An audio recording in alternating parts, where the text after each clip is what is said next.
গতকাল রাতে মূলত আমরা সংবাদ পাই ইসলামপুর থানা থেকে যে একজন অজ্ঞাতনামা ব্যক্তির মৃতদেহ পড়ে আছে ইসলামপুর থানাধীন এলাকায়। সংবাদ প্রাপ্তির সাথে সাথে আমরা ঘটনাস্থলে যাই এবং আমাদের ছায়া তদন্ত কার্যক্রম শুরু করি। ছায়া তদন্তের ধারাবাহিক কার্যক্রমের অংশ হিসেবেই আমরা অজ্ঞাতনামা ব্যক্তির পরিচয় শনাক্ত করতে সক্ষম হই এবং আমি নিশ্চিত হই উক্ত ব্যক্তি গত 21 তারিখ রাত থেকে নিখোঁজ অবস্থায় আছেন। উনি মূলত একজন অটোরিকশার চালক ছিলেন, অটোরিকশা সহ তিনি নিখোঁজ ছিলেন।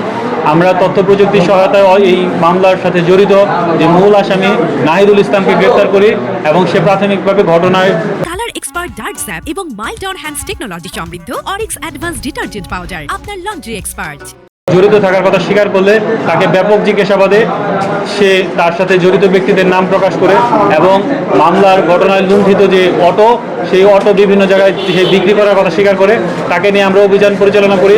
মামলার গুরুত্বপূর্ণ আলামত ওই ভিকটিমকে হত্যাকাণ্ডে ব্যবহৃত জিআই তার, ভিকটিমের ব্যবহৃত মোবাইল ফোন এবং যে অটোর যে বিভিন্ন পার্টস যেখান থেকে বিক্রি করেছিল, ব্যাটারি, চাকা থেকে শুরু করে সকল আলামত আমরা এই গত 12 ঘন্টা মামলা রোজুর 12 ঘন্টার মাধ্যমেই উদ্ধার করতে সক্ষম হই।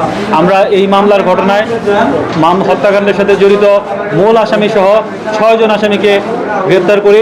তন্মধ্যে মামলার যে মূল আসামি সে বিজ্ঞ আদালতে দোষ স্বীকারোক্তিমূলক জবানবন্দি প্রদান করে।